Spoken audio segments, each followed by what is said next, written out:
Welcome back to another episode of the Bleav Georgia Tech podcast. We are your co-hosts. That is RJ Schafer. This is Jackson Caudell coming to you on Tuesday, October 15th in the afternoon. I literally just got back from Georgia Tech. They had practice this morning, talked to Brent Key afterwards. But before we get into all that and more, what's going on, RJ? How you doing, man? Feeling good. I'm still mourning the Tigers' loss, but Yeah. It's Tech season now. Yeah, that's the thing. Like, it's you got to move on from your dreams of October. You got to dig the grave, put dirt over it, and just pat it down with a shovel, and let's move on. All right, I got to have you focused. But I say as I'm wearing my 2021 World Series champs hoodie and still remembering about 3 years ago. So we are going to get into, we talked about it on the instant reactions on Saturday night. We're going to talk, any lingering thoughts we had from the North Carolina game. We are going to give a little bit of a preview of the Notre Dame game. But I do think the number one topic that I'm assuming most fans are going to want to hear about is the news today that the Georgia Tech versus Georgia game in 2025, not this season, but 2025, that was supposed to be played at Bobby Dodd is going to be moved to Mercedes Benz Stadium. Now, J Batt kind of dropped this morning. I had no idea about it. And, it is part of the 6-year contract that Georgia Tech has with A&B Sports and Entertainment Mercedes Benz Stadium. This is, they started this, I believe, in 2021. They played North Carolina, won that game, lost the season opener versus Clemson 2 years ago. Last season, lost to Louisville in that season opener. They're playing Notre Dame. Literally, it's kind of I don't know if this was intentional the week they're playing in Mercedes-Benz Stadium or not against Notre Dame, but that is the game for this season. 2025 will be the Bulldogs, and then 2026 is still to be determined. They have to do a game there. I'll be honest, I haven't looked at Georgia Tech's 2026 schedule, so it has to be a home game. I would assume it's going to be a sort of a kind of marquee opponent. Like, I think that's some. I know I saw some people who was like, well, why can't we do this for another game? Why can't we do this for Clemson? Or why can't we do this for one of the other home opponents? And just the simple fact of the matter is that those opponents are not going to land you that deal that Georgia did. So I'll kind of let you kind of give your thoughts on this because, I cover the team. I'm not a fan of the team. I cover them for Georgia Tech on SI. You, on the other hand, are a bit more of a fan. So I just kind of want to hear maybe your side of it and give me some perspective that maybe I don't see. Yeah, the one thing for me, besides the money that you're going to get, $10 million is obviously more than you would make at a home game at Bobby Dodd. But coming from the fans' perspective, having home games, especially in rivalry games, at Bobby Dodd against Georgia, I feel like that's so crucial to what we have been building for a while at Georgia Tech. Obviously, Brent Key coming in, I feel like he has built the culture. I feel like the rivalry, again, it's not to the level that it was before. I think Brent Key really has true hatred for Georgia. We've seen that time and time again. There's nothing else he hates more in the world. But then again, taking a game out of the home crowd's hands, I don't love it. I understand the decision. Georgia Tech will be getting more money. There are more ways to allocate that money. J Batt has done a great job with that in the past couple of years, going to levels that we didn't think were possible. But as a fan, I don't love it. But obviously I'm going to want to have the most amount of games in Bobby Dodd as possible. But neutral site games just in general, I'm kind of iffy on. Yeah, and I don't know if, most people remember this. It was maybe a month or so ago, and as far as episodes, I think it was right around when the season started. I went on kind of a rant about, or like a mini rant about, I hate neutral site games. Just, when I'm watching other teams on Saturday when I'm not covering Georgia Tech, I hate watching LSU and USC play each other in Vegas. Like, go play in Baton Rouge at night or go play in the Coliseum, two of the best atmospheres, maybe not so much on USC side, but definitely on LSU side. It's like you saw Miami and Florida playing earlier this year in the Swamp. That's awesome. We're about to see Georgia and Texas play on Saturday in Texas. Those are cool for fans. I've just really soured on neutral site as a whole, and I totally understand that. I really do get it, and I think one of the problems I kind of had with it is you know, it not being a part of the season ticket package, which sucks. Again, I cover the team. I'm not a fan, but for those of you that do have season tickets, I feel you there. Like I don't love that at all, and like I think a lot of people have voiced their displeasures. Now, Tech season ticket members are going to have higher priority for seating assignment for the game compared to previous games there.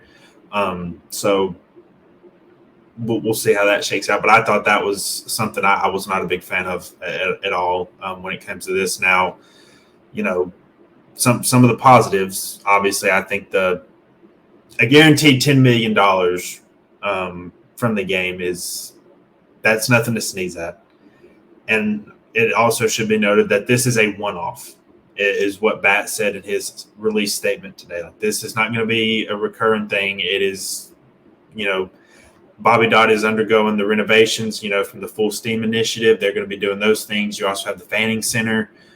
So there's a lot of construction going on. And by the time this game comes back to Bobby Dodd in 2027, all of that will be done. So, I'm sure that played a little bit of a factor into it. I think so. Any other thoughts on this, or any other perspective, you wanted to bring on it? I think it'll be kind of out of sight, out of mind for a little bit, just because obviously it's 2025. There'll be some discussion about it, but I think, after today, I think it'll be kind of shelved for a little bit. Brent Key, he was asked about it today, and he kind of didn't really answer me. Here was the full quote: "How many days away? Not at all. I'm excited to be able to get the deal done and it be beneficial for us." So I think he's acknowledging the business aspect of it. Again, I would never want to speak for him or put words in his mouth. I would say maybe the part of him, obviously he played at Georgia Tech. You've heard him talk about Georgia before. I think that part of him is probably irked a little bit at this, while also understanding how beneficial it could be from the revenue side.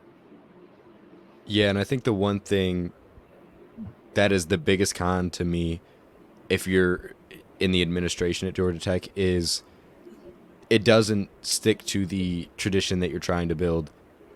Because we'll be frank and say it, like, Georgia Tech does not have, or has not had, one of the biggest ACC atmospheres in a while. It's been a couple of years, and they're trying to build tradition back into Bobby Dodd and trying to turn Bobby Dodd into a stadium where the home field advantage is going to be huge. And they're obviously making steps, huge steps, funding-wise, all of the renovations to Bobby Dodd.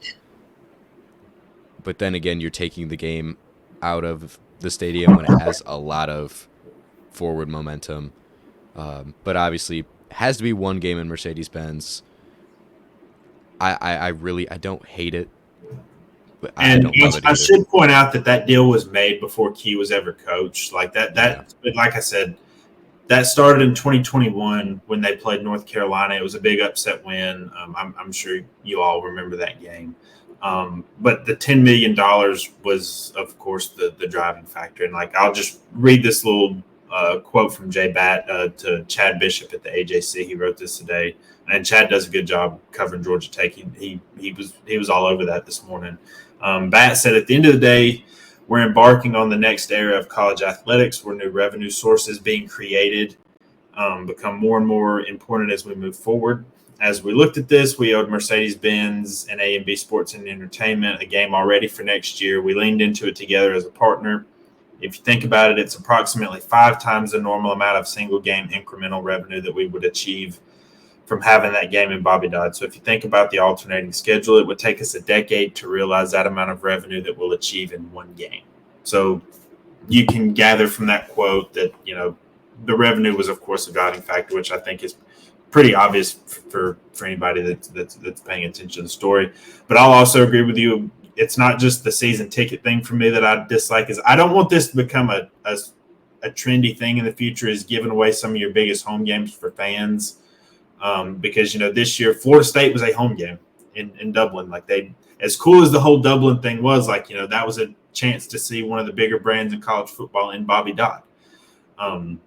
Notre Dame, having Notre Dame in Bobby Dodd, it would be cool to a lot of fans, and not having the opportunity to do that because of this deal. Now, there are still some bigger games in Bobby Dodd. Miami is coming to town in 3 weeks from Saturday, November 9th. And they're number 6 and undefeated right now, and are one of the favorites to make the playoffs. So that'll be a huge game. Clemson does come to Bobby Dodd next year. Pitt, who is currently undefeated, who knows what they'll be next year, but they will come to Bobby Dodd as well. So there are still some big games being played there, but I do agree. I don't want this to become like a thing, because I think it hurts fans when it's just you're giving away games just to make some money, because like I think NIL is probably a part of this, but I don't know that it's all of it. Like I don't think you're getting Batt never said in any of his statements, hey, this $10 million is going to NIL and for players and roster construction. So that's not the full part of it, but I get it. I don't love every aspect of it, as I said, and I think it'll be okay in the long run, because it's just a one-off. Like this is, especially for the Georgia game. I think Batt recognized that this was not going to be a popular thing, but I do think he genuinely is trying to have the best interests of, Georgia Tech at heart and trying to do what he can. Like I don't think he's solely doing this for greed because I'm trying to, I don't want to say he's not doing it solely for money purposes, because he is, but I think it's for the betterment of Georgia Tech, like not for himself or anything like that. Is the point I'm trying to get across. And he is, I think he's built up some goodwill with the fans. I'm not going to speak for everybody, but I think in several of the things he's done, and I think that's also part of it. I don't think he takes this calculated of a risk, because it is a risk on his part, because you might alienate some people by doing this. And I think the goodwill that he's built up, I think, is maybe gives him a little leeway in some eyes of people. Again, I'm not speaking for anybody, but I think that could be part of it as well. But I think everybody can understand why this is being done, but in no way do I think you have to support this. That's up to you as a fan. I'm never going to tell fans what they should and should not think about anything. So I definitely get both sides of it. Anything else on this, or? Yeah, the last thing I wanted to talk about, to your point about it not becoming a thing in the future, I don't think it'll become a Georgia Tech thing, but I think it's very possible that it becomes a college football trend where teams play 2 neutral site games each year. But the one thing I really do want to see is I want to see more unique neutral site games. Obviously, I know that they were, obliged to have a game in Mercedes Benz, but I want to see more games like the Battle at Bristol, and there's a lot of historic neutral site games that actually brought a good atmosphere for fans. And I just want to see that more in the future. Again, at some point you run out of venues, but there's a lot of places out there where you could play a football game. Yep. So I guess just to read this off real quick, the other home games at Georgia Tech next year: Gardner-Webb on September 6th, Temple on September 20th. Then, of course, you have Georgia at Mercedes Benz, but they will also host Clemson, host Pitt, host Syracuse, and host Virginia Tech. So those are the others. So they get, let me count that up, 1, 2, 3, 4. So there are still 6 home games. So that is a little bit of a positive if you want to spin it in that way. So there's still going to be 6 home games, and then the Georgia game at the end. But anything else on this? It was kind of what we didn't plan for that. 3 days ago when we were planning our show, that news came out this morning when J Batt released his statement. I've got content on it over there at Georgia Tech on this side. Go check any of that out. But I guess just moving forward, we've had a few days to kind of digest the North Carolina game. Went back and watched it again. I don't know that any of my thoughts really changed. I actually thought that we captured it pretty well in the instant reaction. What did you think about it? I mean, did you have anything you wanted to point out, or? Yeah, the only really big takeaways I have is special teams needs to be better. Yeah. Every aspect of special teams need to be better. That was by far. I mean, you win by a lot. You score a lot of points.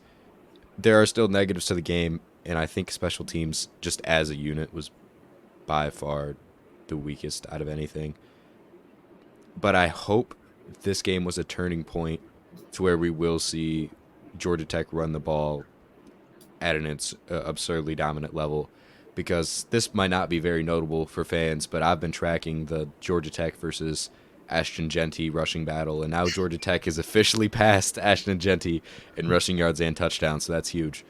And that's a huge task, let me tell you, because that kid is unbelievable. He is, man, just what he's doing over there at Boise State's crazy. So let me share this real quick, because this was something I wanted to share. If I can never work technology.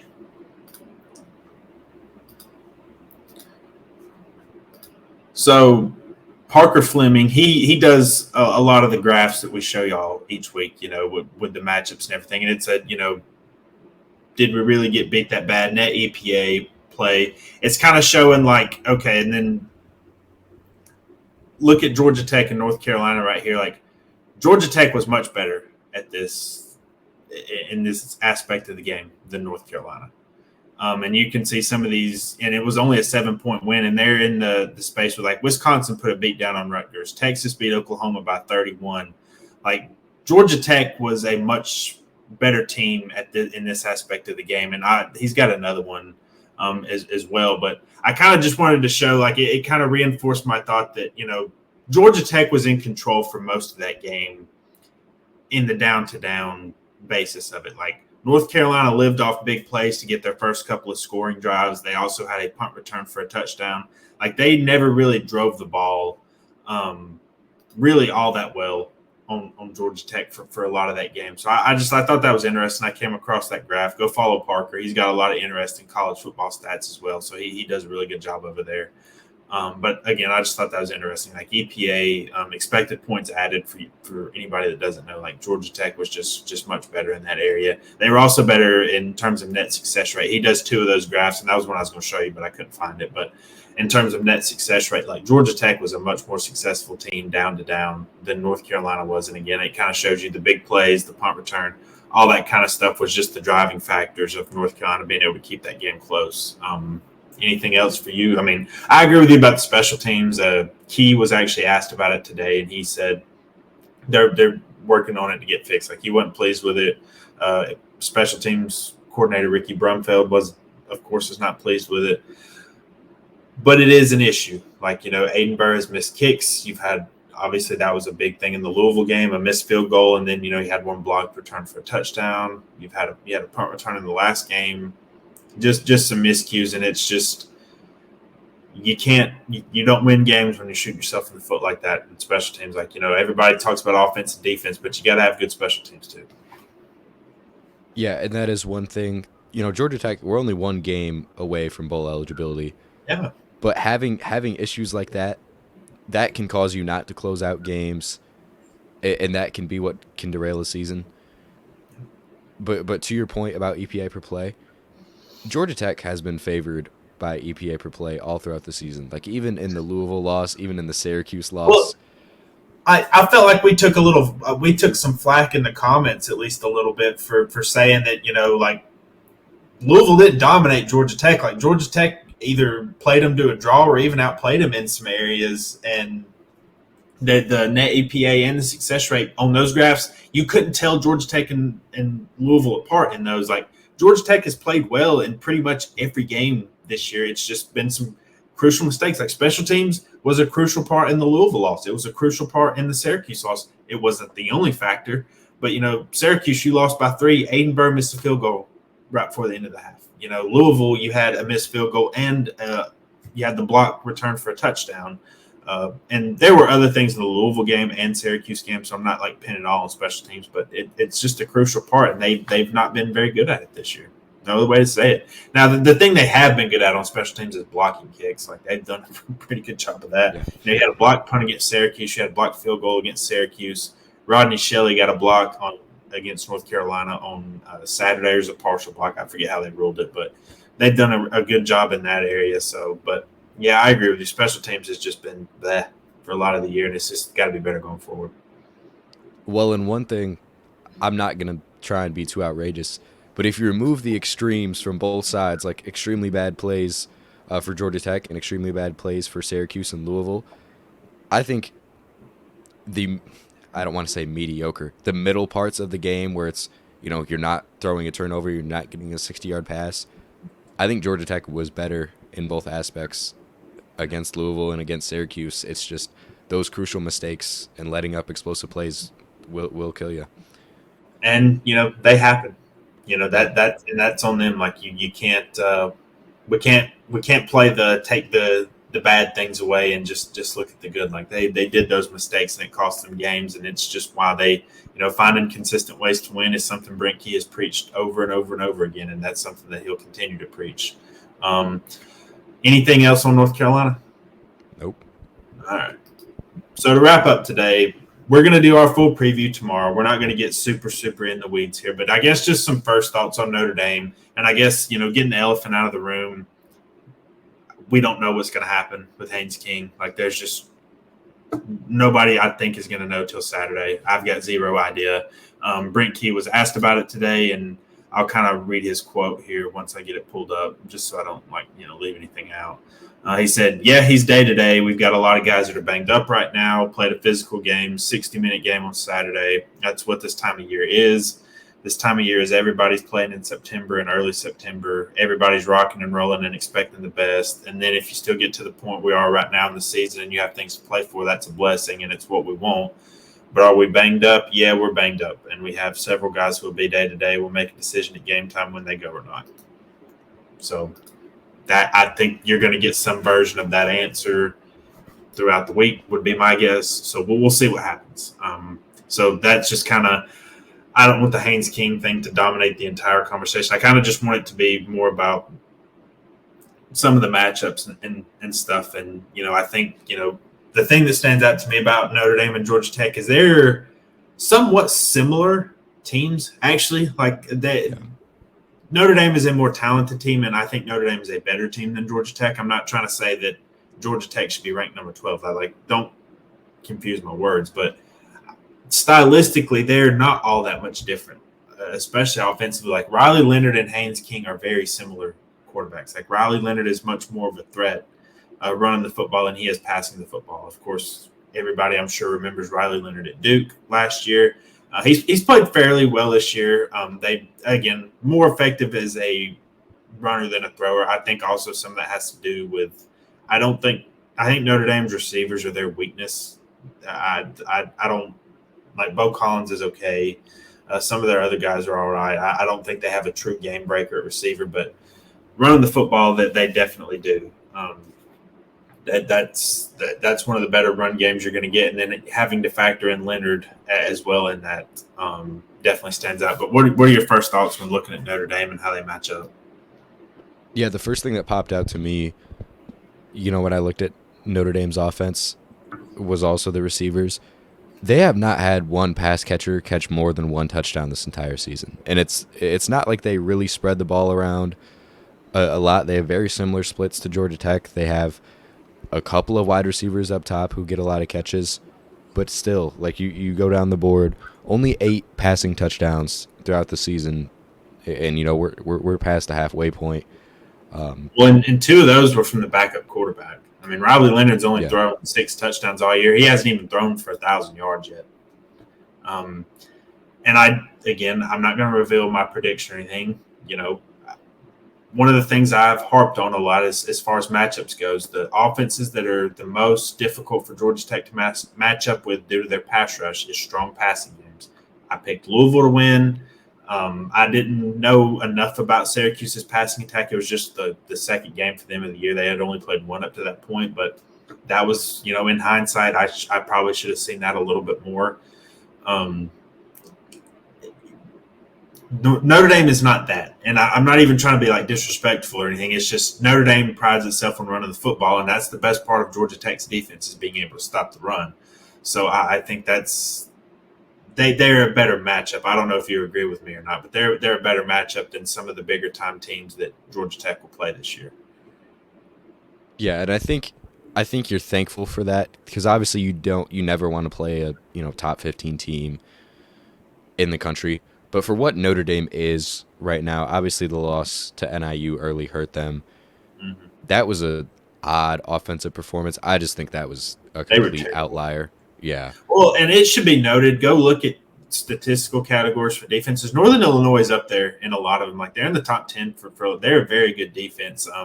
Their offense is the main issue with them, but Northern Illinois has an excellent defense. And look, I think that goes to show that, defense is just going to play a crucial part in maybe trying to force Notre Dame to get into doing stuff that they don't want to do, Yeah, and I think they do.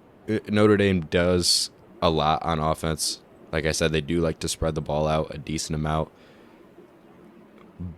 But I guess my biggest question, again, I don't want to, harp on what my review is going to be tomorrow. But my one question will be, how do you contain the run game? Because that is how this Notre Dame offense runs. It's very similar to Georgia Tech. You have, one workhorse back. Everything works around him. Yeah. I mean, and we'll hit, the thing, Jeremiah Love, Notre Dame's top ball carrier. He's averaging 6.8 yards a carry, has 6 touchdowns. He's a stud. Like, let's not kid ourselves. Like, he's very good. Riley Leonard is over 400 yards. He also averages over 6 yards a carry, and he has 8 rushing touchdowns. I don't know if people realize that, but like he's one of the best dual threat quarterbacks in the country. Jadarian Price, he has 260 yards. He's also averaging over 6 yards a carry. And I think some of this, maybe it surprises some people because Notre Dame has actually been one of the best offensive line schools in the country. Like they have churned out guys, whether it's Quentin Nelson, Mike McGlinchey, had Joe Alt go in the top 5 last year to the LA Chargers. They had some injuries at the start of the year, but they are still running the ball at a very high rate. Now, I will point out, outside of maybe Northern Illinois, they have not faced a ton of great defenses. So I think that is something. Like Purdue is a dreadful football team. Stanford is a really bad defense. And this isn't meant to take away from Notre Dame. But I do think Georgia Tech's defense presents a stiffer test than they've had in a little bit, in my opinion. So I got to ask you this question. Is this the biggest test that the Georgia Tech run defense has faced all season? Yes. Going back to last week, I said going into last week, North Carolina was, and it was the truth. Like, a lot of the teams heading into that game last week, Louisville was the only team in the top 60 in rushing offense, that Tech had faced up to that point. So now it's Notre Dame's going to be a little bit different. They're one of the best rushing teams in the entire country. And, we'll see. Like, it's just, I think this is also the best running threat at quarterback you've had because DJU was not a running threat. Georgia State didn't have a running threat. VMI is VMI. Kyle McCord is whatever the opposite of a run threat is. That's Kyle McCord. Tyler Shuck is not a running threat. Malik Murphy is not a running threat. Jacoby Criswell he had like 70 yards or 70, 75 yards against Georgia Tech last week. So I'm kind of interested to see how they do with a true dual threat quarterback who is a better runner than a threat. Riley Leonard's the most unique quarterback you've seen all season. Yeah, and I think he kind of brings that scary combination that Georgia Tech didn't really match up well against last year. Obviously, this defense is entirely different. I'll say it again, it's flipped on its face. The run defense looks as good as the pass defense was last year, and the pass defense looks like the run defense did last year. Although I would say, as a unit, very much improved from last year defensively. That is just by far the biggest question. They can do a lot with Riley Leonard. I will say he doesn't run as much as Haynes King, and more of his runs are scrambles in comparison to Haynes King because a lot of Haynes King runs are designed. He just gets out of the pocket and he finds space pretty much everywhere, and that's scary as a defense, especially when you have linebackers where coverage hasn't really been their strongest trait. Yep.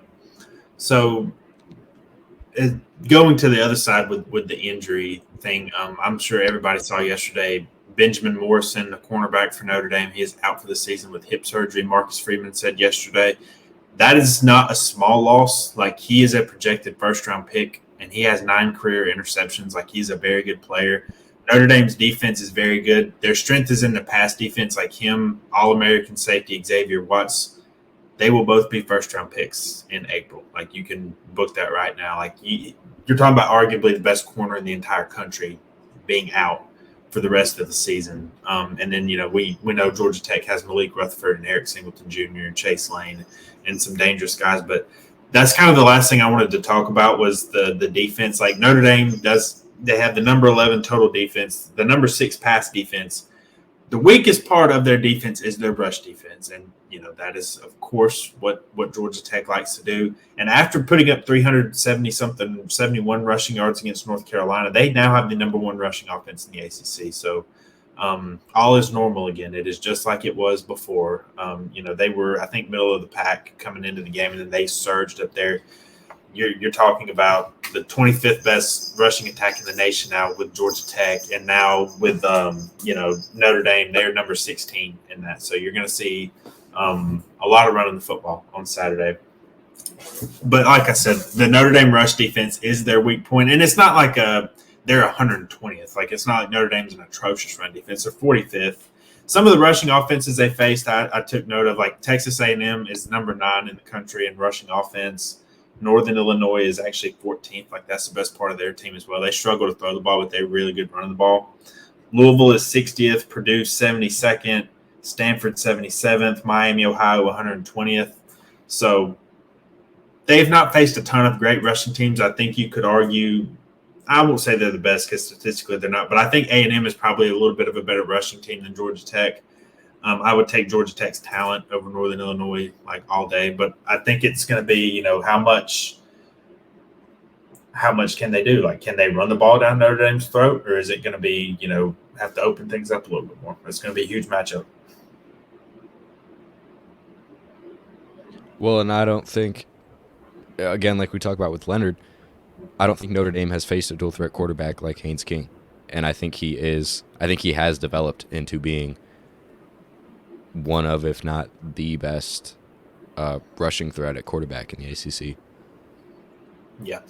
So we're going to have more on that tomorrow. Just kind of giving an early preview. You're talking about two teams that love to run the football. Both teams are fairly solid at stopping the run, both mobile quarterbacks. It's going to be an interesting game. And, an aspect of this, like Notre Dame needs to win out to get to the college football playoff. Like they are in do or die mode ever since that loss to Northern Illinois. They're not out of it yet because, that Texas A&M win looks better and better every week, especially because they went in there and beat them. But they have plenty of big games coming up. There's a chance they overlook this one because I don't know if y'all seen Army and Navy are both ranked and Notre Dame faces both of them later this year. They also face Florida State, which does not seem to bode well for Florida State. And then they face USC at the end of the year. But this is one of the bigger tests for Notre Dame the rest of the way. And like I said, they are, living and dying each week. They can't really afford another loss because their schedule's not very strong at all. But going to be a very big game. And like Georgia Tech could clinch bowl eligibility and, dare I say, get ranked again. Like I know we've kind of been off that talk for a while, but like you win this game, like you're probably back in the top 25. I'd imagine a 6-2 team should get back in there, I think. Well, and to your argument, every single team that Notre Dame will play, with the exception of Virginia, has been ranked or will be ranked at the time of the game. Georgia Tech was ranked early in the season. Navy's ranked right now. Florida State was ranked in the preseason. Virginia, obviously, the only exception. And then Army's ranked right now. USC was ranked. So their schedule is pretty rough down the stretch. Yeah, well, I mean, Florida State being ranked at the beginning of the season is not indicative of all of what that team is right now. But that's going to wrap it up for us today. Like our usual stuff, watching on YouTube, love it if you've subscribed to the channel, like the video, hit that notification bell to know when we have new content out. We'd greatly appreciate it. Go follow us and download us wherever you get your podcasts. That is RJ Schafer. I'm Jackson Caudell, and we will see you tomorrow on the Bleav in Georgia Tech podcast.